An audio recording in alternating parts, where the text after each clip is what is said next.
Hey, what's up, guys? Welcome back to another episode of Bookworm Diaries.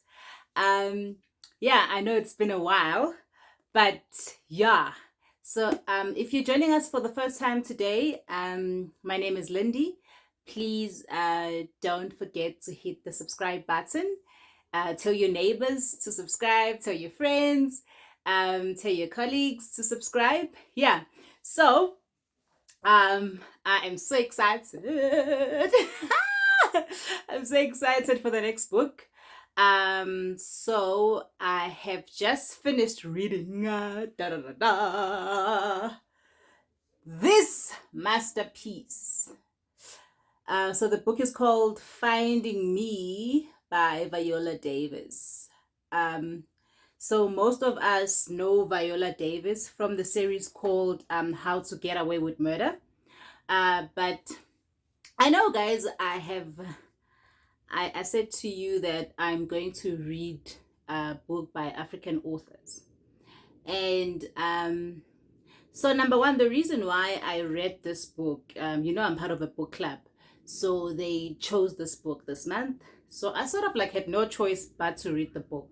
But besides the fact that it's a book club pick for this month, um, I actually like Viola.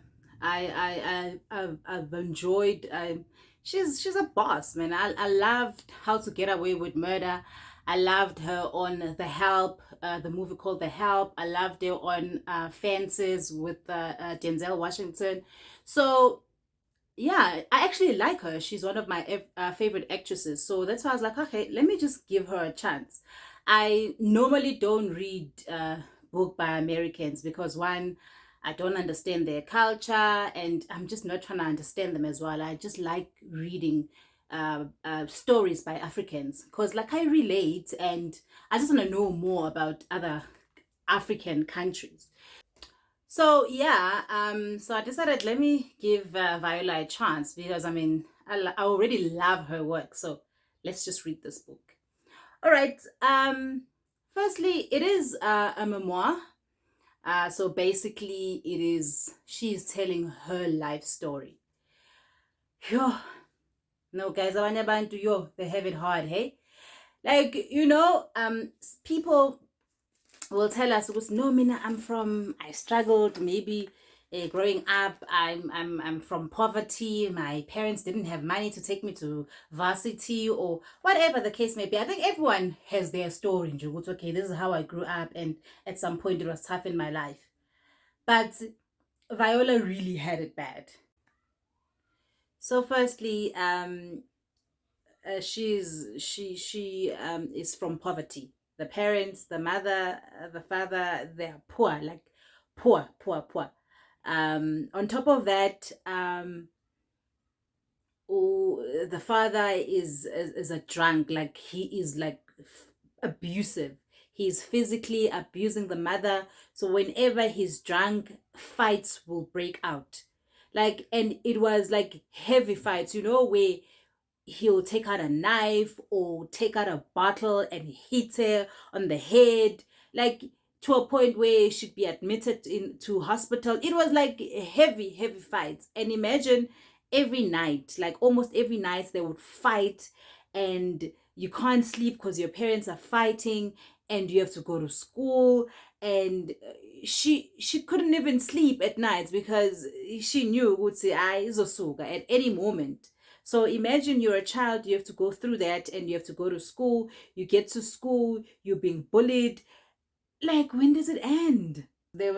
She's from a family of, there's six of them, four sisters, Viola, and one brother. So every time the food wouldn't last until month end. So most of the time they were hungry. They would go to school hungry. And imagine, okay, so you're hungry, your father's abusive towards your mother, there is sexual abuse. So there's physical abuse, there's sexual abuse. The house that they're living in is infested with rats. Haibo. She's being bullied at school. Um, Everyone, you're being bullied, you're hungry, there's abuse in the house. What's next? Like, konke nje, you know? Some people will just only experience like physical abuse growing up. But yeah, and she literally experienced all those things. But I love how she tells her story. Like, there's literally like she's not ashamed. Like, for her to open up herself like this, like I was just like, yo, I wonder if I would have been able to tell the world, because especially because now she's well known, and she was just not ashamed to tell the world how she grew up. And you know what hurt me the most? The abuse. It came from blindly, like they were abused by their brother, sexually abused by their brother, sexually abused by neighbors. Well, it's nothing new. I mean, neighbors, usually sexual abuse is done by people that are closest to you. But nje, and bruh, it was hectic. So imagine you grow up, you're being bullied, you're told you are ugly and you are too dark skinned, you literally, no one loves you. You tend to not love yourself, because I mean, really, no one loves you. But I love how she overcame all of that by just making something out of her life.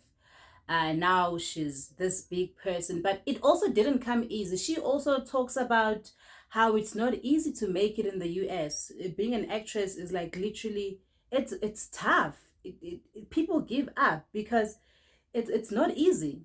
So how she just persevered. I mean, she started in theater, and now she wanted to break into film and television, but it was not easy because people were not ready to show a dark-skinned woman, but she was talented. She wasn't getting any lead roles because of how she looks. She had to look a certain way. She, that idea um of ukuthi you're pretty because you've got this hair, or you're light skinned, and the world was just not ready for a black person that looks like her to get the big roles, until Shonda Rhimes gave her a chance. I mean, she had other things that she was doing before, small roles. She would get like small roles in these movies or in this series.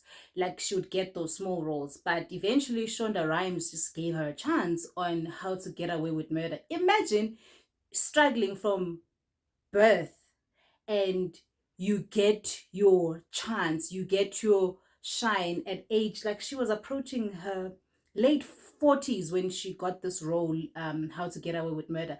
But I think anyone that wants to pursue performing arts, and anyone that had hardship growing up will really, really enjoy this book. Like, I couldn't put it down. I think I read it for 2 days. I read it last weekend, and I couldn't put it down, because like she's not ashamed of what she went through, and she's basically saying that how you grow up doesn't have to be how your life is going to end. Honestly, like, she overcame everything that was thrown at her, like poverty, and she just, ah, man, I love this lady. I loved reading what she went through, and I love that she overcame every obstacle that was in her way. Yeah, there was also black tax, where like her family members, her sisters were just nje bayazala, nje bayazala. They had like children, like, and she has to now take care of everyone else, because she was the only one that actually made it out of poverty. Babu Ake died poor, man. But like, please get yourself this book. Get yourself this book. It is amazing. It is well written. You'll be blown away by everything that this lady had to go through to get to where she is right now. I loved it, and I'm sure you will love it too. All right, please, if you enjoyed my story, if you enjoy reading books, please hit that follow button. Sorry, subscribe. Tell your friends to subscribe. I love you guys.